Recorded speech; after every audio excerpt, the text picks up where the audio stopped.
pensionerlar, pensiya yoshiga yaqinlashayotganlar, mehnat stajini yig'ayotganlar va ota-onasining pensiya hujjatlari bilan shug'ullanayotgan farzandlar bugungi ma'lumotni diqqat bilan eshiting.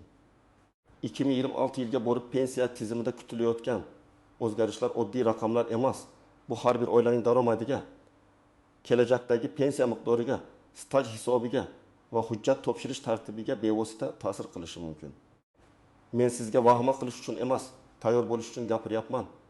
Chunki pensiya masalasida birgina hujjat yetishmasa, birgina yil staj tasdiqlanmasa yoki ish haqi noto'g'ri hisobga kirsa, odam oy oladigan puldan yutqazib qo'yadi. Shuning uchun hoziroq kanalga obuna bo'ling, videoga like bosing va oxirigacha ko'ring.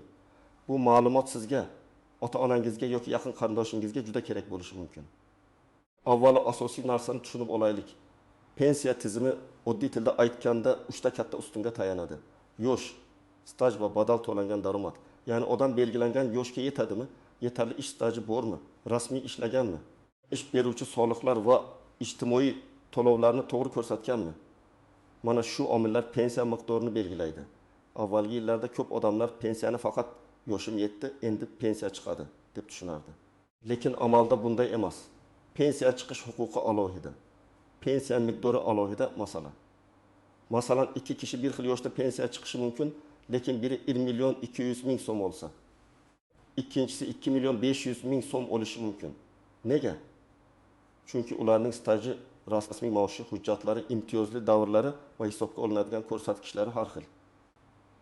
2026 yil pensiya islohoti atrofida muhokama qilinayotgan eng muhim yo'nalishlar shundan iboratki, tizim yanada raqamlashtiriladi.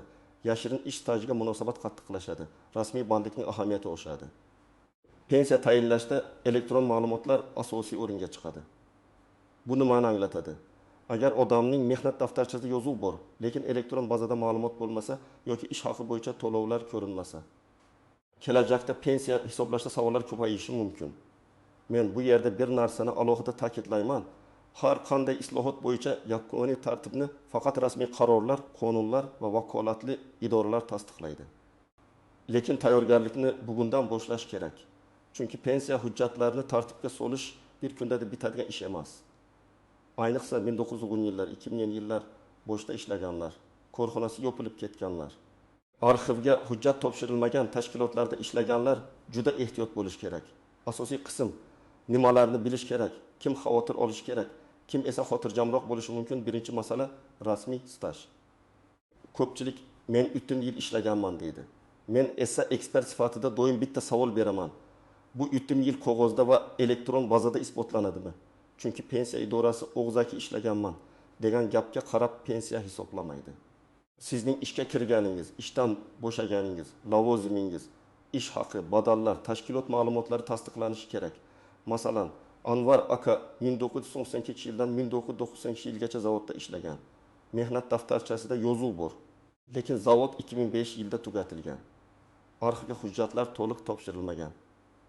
Anvar aka pensiyaga chiqmoqchi bo'lganda 1 yillik stajning bir qismi bo'yicha ma'lumot topilmaydi. Natijada pensiya tayinlash cho'ziladi. Qo'shimcha arxiv so'rovlar yuboriladi. Ba'zan sud orqali tasdiqlashga to'g'ri keladi. Agar Anvar aka bu ishni pensiyaga chiqishdan 6 oy oldin emas, 2 yil oldin boshlaganda ancha oson bo'lardi. Ikkinchi masala. Norasmiy ishlagan yillar. Juda ko'p odamlar qurilishda, bozorda, xizmat ko'rsatishda, kichik sexlarda ishlagan, lekin rasmiy shartnoma bo'lmagan. Oylik qo'lga berilgan, soliq to'lanmagan, mehnat daftarchasiga yozilmagan. Mana shu yillar odamning hayotida haqiqiy mehnat bo'lsa ham pensiya hisobida ko'rinmasligi mumkin. 2026 yilga borib raqamli nazorat kuchaysa, bunday davrlarni keyin isbotlash yanada qiyinlashadi. Masalan, Dilbar opa 15 yil tikuvchilik qilgan, 7 yil rasmiy fabrikada ishlagan, keyin uyda buyurtma olib tikkan, keyin kichik ateljeda ishlagan, lekin rasmiylashtirilmagan. U men umrim bo'yi ishladim deydi va bu haqiqat. Lekin pensiya tizimi nuqtai nazaridan faqat hujjat bilan tasdiqlangan davrlar inobatga olinadi. Agar Dilbar opa o'zi band qilgan shaxs sifatida ro'yxatdan o'tganida, ijtimoiy to'lovlarni qilganda yoki yakka tartibdagi tadbirkor sifatida faoliyat yuritganda kelajakdagi pensiyasi uchun asos paydo bo'lardi. Uchinchi masala, maoshning rasmiy qismi. Ba'zi korxonalarda odamga 5 million so'm beriladi. Lekin hujjatda 1 million 500 ming so'm ko'rsatiladi. Bu bugun odamga uncha sezilmasligi mumkin. Chunki qo'limga pul oldim-ku deydi. Lekin pensiya rasmiy ko'rsatilgan daromad muhim bo'ladi.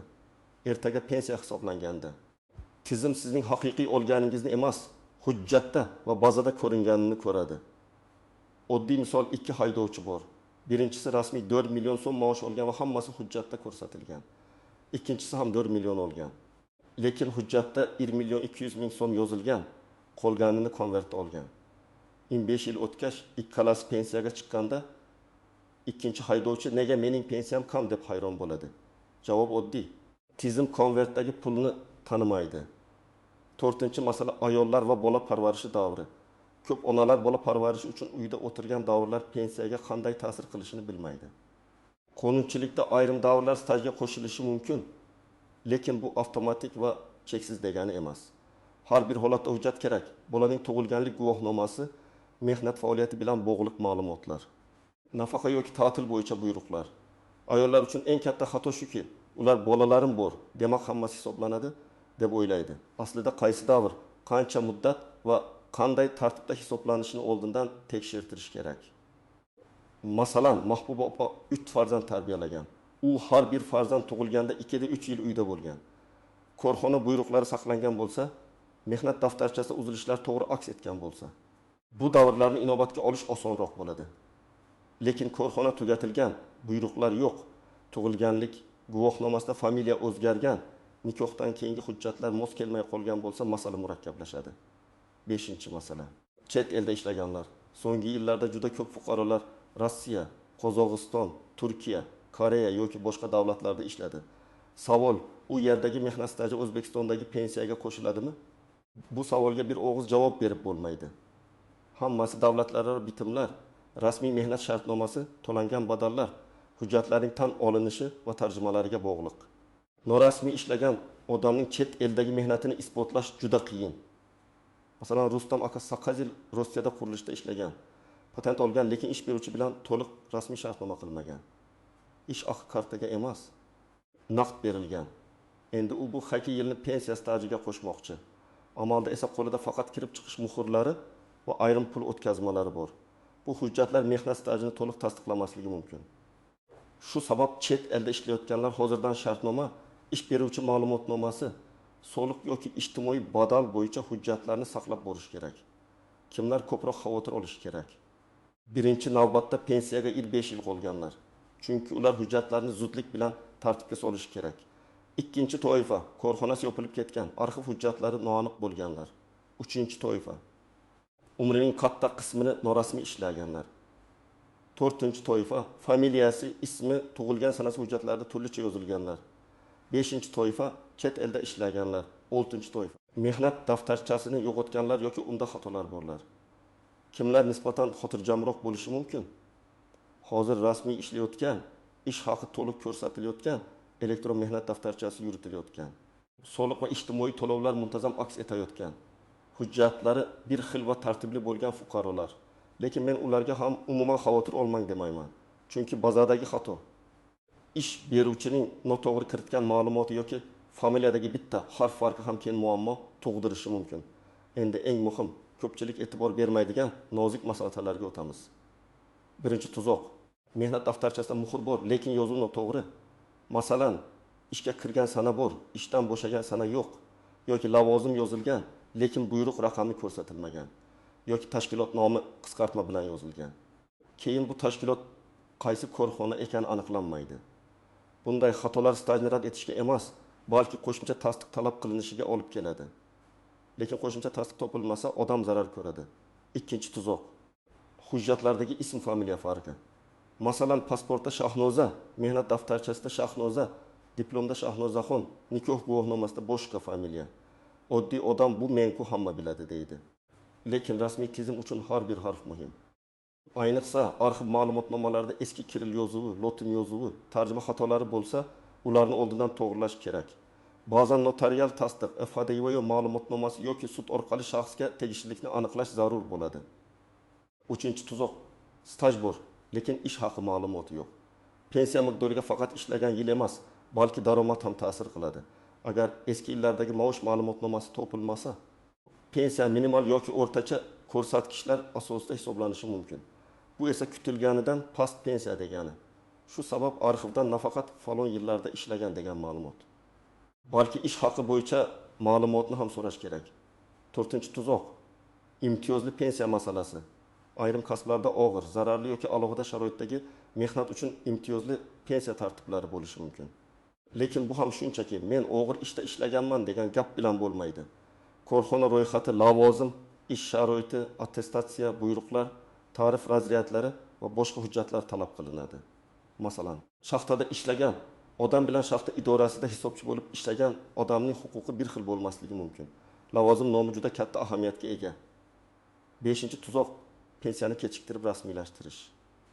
Ba'zi odamlar hozir kerak emas, keyin boraman deb yuradi. Lekin pensiya yoshiga yetganda hujjat topshirish muddatlari, murojaat sanasi va to'lov boshlanishi muhim. Agar odam o'z vaqtida murojaat qilmasa, ayrim hollarda pulni yo'qotishi yoki ortga hisoblash cheklovlariga duch kelishi mumkin. Shuning uchun pensiya yoshiga yaqinlashgan odam oxirgi oyda emas, kamida 6 oy oldin tayyorgarlik ko'rishi kerak. 6-nozik jihat. Ishlayotgan pensionerlar. Ko'pchilik pensiyaga chiqqandan keyin ham ishlashni davom ettiradi. Bu holatda pensiya miqdori, qayta hisoblash, qo'shimcha staj, rasmiy ish haqi kabi masalalar yuzaga keladi. Ishlayotgan pensioner baribir pensiyadaman deb rasmiy ishga e'tibor bermasa, keyingi qayta hisoblash imkoniyatlaridan to'liq foydalana olmasligi mumkin. Agar qonunchilikda qayta hisoblash tartiblari bo'lsa, rasmiy ishlangan davrlar va to'lovlar kelajakda ahamiyatga ega bo'ladi. 7-jihat. Ijtimoiy nafaqa va mehnat pensiyasi farqi. Odamlar ko'pincha pensiya deb hammasini bir xil tushunadi. Aslida yoshga doir mehnat pensiyasi bor. Nogironlik pensiyasi bor. Nogironlik pensiyasi bor. O'quvchisini yo'qotganlik pensiyasi bor. Shuningdek, yetarli staj bo'lmasa tayinlanadigan ijtimoiy nafaqalar bo'lishi mumkin. Mehnat pensiyasi odatda staj va daromadga bog'liq. Ijtimoiy nafaqa esa boshqa mezonlar asosida belgilanadi. Shu sabab qo'shnim falon pul olyapti, nega men kam degan savolga javob har doim shaxsiy hujjatlarga bog'liq. Endi eng kerakli qism siz hozir nima qilishingiz kerak. Men buni bosqichma-bosqich tushuntiraman. Birinchi qadam, shaxsiy hujjatlaringizni tekshiring. Pasport yoki ID karta, tug'ilganlik guvohnomasi, nikoh yoki ajrashish guvohnomasi. Familiya o'zgargan bo'lsa, tegishli hujjatlar bir-biriga mos kelishi kerak. Ism, familiya, ota ismi, tug'ilgan sana va joy barcha hujjatlarda bir xil yozilganmi? Tekshiring. Agar farq bo'lsa, uni mayda xato deb qoldirmang. Oldindan FHDIO bo'limiga, notariusga yoki zarur bo'lsa sudga murojaat qilib aniqlashtiring. Ikkinchi qadam, mehnat daftarchangizni ko'zdan kechiring. Ishga kirish va bo'shash sanalari bormi? Buyruq raqamlari yozilganmi? Muhrlar tushirilganmi? Tashkilot nomlari aniqmi? Sahifalarda o'chirish, tuzatish, ustidan yozishlar yo'qmi? Agar mehnat daftarchasi yo'qolgan bo'lsa, ish joylaridan dublikat yoki arxiv ma'lumotlarini yig'ishni boshlang. Mehnat daftarchasi bor bo'lsa ham elektron bazadagi ma'lumotlar bilan solishtiring. 3-qadam, elektron ma'lumotlarni tekshiring. Davlat xizmatlari markazi MyPoyka.uz portali, soliq organlari yoki tegishli elektron tizimlar orqali o'zingiz haqingizdagi bandlik, ish haqi, to'lovlar bo'yicha ma'lumotlarni ko'rishga harakat qiling. Agar siz rasmiy ishlayotgan bo'lsangiz, ish beruvchidan elektron mehnat daftarchangiz va mehnat shartnomangiz to'g'ri kiritilganini so'rang. Keyin ko'ramiz demang. Ish beruvchi bugun xato qilsa, siz 10 yil keyin yugurasiz. 4-qadam, arxiv ma'lumotlarini yig'ing. Eski korxonada ishlagan bo'lsangiz, u korxona mavjudmi yoki tugatilganmi aniqlang. Mavjud bo'lsa, kadrlar bo'limidan ish staji va ish haqi haqida ma'lumotnoma oling. Tugatilgan bo'lsa, tuman yoki viloyat arxiviga murojaat qiling. Arizangizda aniq yozing.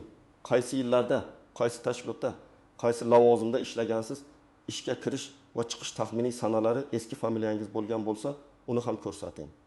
Faqat staj emas, ish haqi ma'lumotini ham so'rang. 5-qadam, norasmiy ishni rasmiylashtirish imkonini ko'rib chiqing. Agar hozir o'zingiz uchun ishlayotgan bo'lsangiz, masalan, usta tikuvchi, sartarosh, taksichi, uyda xizmat ko'rsatuvchi, hunarmand yoki boshqa faoliyat bilan shug'ullansangiz, o'zini o'zi band qilish, yakka tartibdagi tadbirkorlik yoki boshqa qonuniy shakllarni o'rganing. Maqsad faqat soliq emas, kelajakdagi pensiya huquqingizni ham shakllantirish. Bugun ozgina tartibga kirish ertaga katta muammoning oldini oladi. Oltinchi qadam, chet eldagi hujjatlarni saqlang. Agar xorijda ishlayotgan bo'lsangiz yoki ishlagan bo'lsangiz, mehnat shartnomasi, ish beruvchi ma'lumotnomasi, ish haqi to'lovlari, soliq yoki ijtimoiy badal hujjatlari, ruxsatnoma, patent tarjima qilingan va tasdiqlangan hujjatlarni alohida papkada saqlang. Faqat telefon galereyasida rasm qilib qo'yish yetarli emas. Qog'oz nusxa, elektron nusxa va bulutli saqlash joyida nusxa bo'lsin. 7-chi qadam, pensiya yoshiga yaqinlashgan bo'lsangiz, oldindan maslahat oling. Pensiya jamg'armasi bo'limiga yoki davlat xizmatlari markaziga borib, hujjatlaringiz bo'yicha dastlabki tekshiruvdan o'ting. Savollarni yozib boring. Menga qaysi stajlar hisoblanadi? Qaysi hujjat yetishmayapti? Ish haqi ma'lumotlari qayerdan olinadi? Familiya farqi muammo bo'ladimi? Imtiyozli pensiya huquqim bormi? Og'zaki gap bilan cheklanib qolmang. Imkon bo'lsa yozma javob yoki rasmiy ma'lumot oling. 8-chi qadam, oilaviy nazorat qiling. Ko'pincha ota-onalar hujjat ishida qiynaladi. Ular arxivga bora olmaydi. Elektron portalni ishlata olmaydi.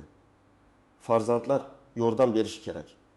Otangiz yoki onangizning mehnat daftarchasini birga ko'ring, eski ish joylarini ro'yxat qiling, qaysi yillarda qayerda ishlaganini yozib chiqing. Bu oddiy daftar keyin juda katta yordam beradi. Masalan, 1902-1996 yillar paxta tozalash zavodi, 1906-1904 yillar tuman savdo bo'limi, 1995-2003 yillar maktab deb tartiblang. Har bir joy bo'yicha hujjat topishga harakat qiling. 9-chi qadam, har bir hujjatdan nusxa oling. Mehnat daftarchasi, diplom, harbiy bilet, tug'ilganlik guvohnomasi, nikoh guvohnomasi, ish haqi ma'lumotnomalari, arxiv javoblari, sud qarorlari bo'lsa, hammasini skaner qiling. Hujjat yo'qolsa, qayta tiklash osonroq bo'ladi. Ayniqsa eski qog'ozlar vaqt o'tishi bilan yirtiladi, rangi o'chadi, muhr ko'rinmay qoladi. Bugun sifatli nusxa olish ertaga asabingizni saqlaydi. 10-qadam. Ish beruvchidan rasmiy maosh talab qiling. Men tushunaman, ayrim joylarda odam ishini yo'qotib qo'yishdan qo'rqadi. Lekin hech bo'lmasa vaziyatni bilib qo'ying. Sizning oyligingizning qancha qismi rasmiy ko'rsatilmoqda? Soliq va ijtimoiy to'llar qilinyaptimi? Mehnat shartnomangiz bormi? Agar butun umr konvertda oylik olsangiz, keyin past pensiyadan norozi bo'lish juda achinarli bo'ladi. Chunki pensiya tizimi uchun hujjatdagi raqam hal qiluvchi ahamiyatga ega. 2026 yil islohoti nimani anglatadi? Men buni oddiy qilib aytaman. Davlat pensiya tizimini aniqroq, raqamliroq va adolatliroq qilishga harakat qiladi. Lekin adolatli tizim hujjatsiz mehnatni ko'rmaydi.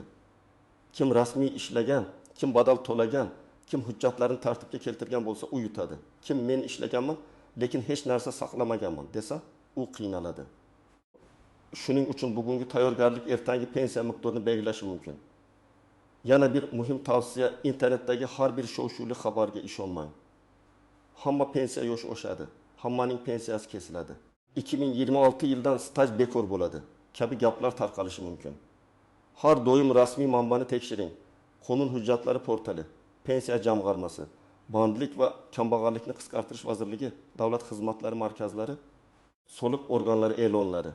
Men sizga ekspert sifatida shuni aytaman. Vahima emas, hujjat va tekshiruv kerak. Bugungi mavzuning mohiyati shunday.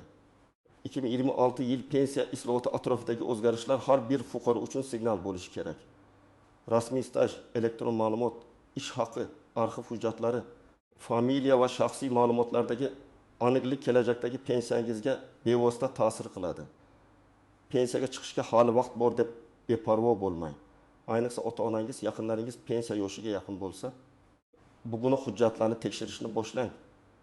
Izohlarda yozing. Sizning mehnat daftarchangizda yoki pensiya hujjatlarida muammo bo'lganmi? Qaysi yillar stajga kirmay qolgan? Qaysi savol sizni ko'proq o'ylantiryapti? Men keyingi videolarda eng ko'p so'ralgan savollarni alohida tahlil qilib beraman. Videoga like bosing, kanalga obuna bo'ling va bu ma'lumotni ota-onangizga, aka-ukalaringizga, opa-singillaringizga yuboring. Pensiya masalasida vaqtida qilingan bitta to'g'ri qadam yillar davomida barqaror daromad bo'lib qaytishi mumkin.